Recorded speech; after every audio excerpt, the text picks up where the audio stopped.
Sa Majesté, depuis toujours, a exprimé l'importance de mettre le citoyen au cœur de toutes les stratégies de développement.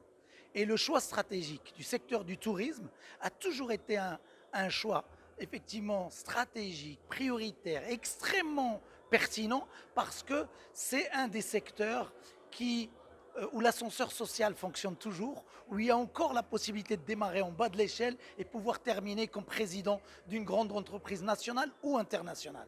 C'est également un secteur qui propose à l'ensemble des acteurs des opportunités de croissance et de développement d'un niveau mondial.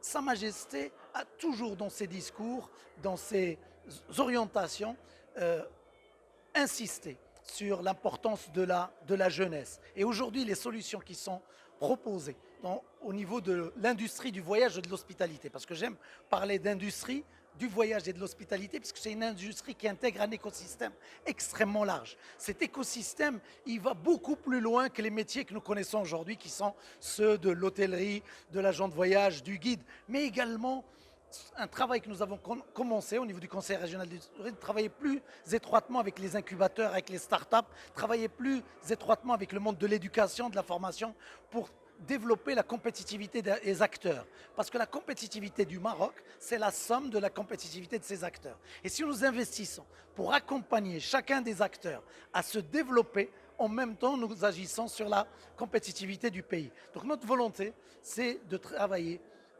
pour justement l'incubation de ces jeunes startups, de ces acteurs, travailler sur l'incubation de villages pour upgrader l'expérience dans le rural, dans les villages de pêcheurs, partout dans les territoires.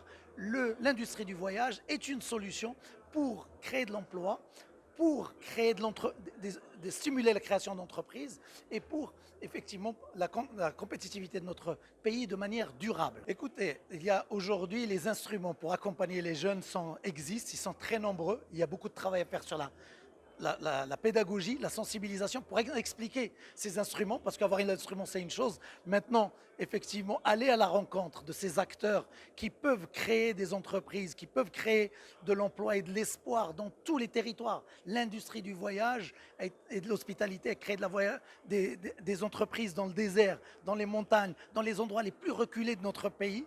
Maintenant, on ne parle pas suffisamment de ces précurseurs, ces investisseurs qui sont allés dans ces endroits, qui ont créé de la richesse. Maintenant, ils sont aujourd'hui seuls. Si on les accompagne avec des mécanismes on va dire, de développement et de leur compétitivité, je suis persuadé qu'ils vont inspirer d'autres acteurs et qu'on va avoir un impact beaucoup plus important. Ça y est, le secteur de l'industrie et du voyage et de l'hospitalité, le, c'est le secteur qui a créé 20% des emplois mondiaux durant les 7 dernières années. On parle de 10% au total des emplois mondiaux, mais depuis 7 ans, c'est un emploi sur 5 a été créé dans l'industrie du voyage et de l'hospitalité. Au niveau du Maroc, je ne retrouve pas toujours ce niveau d'emplois et d'opportunités qui sont créés parce que justement, si nous agissons acteurs du tourisme, public, privé, seuls, on peut créer les emplois directs. Mais pour les emplois indirects,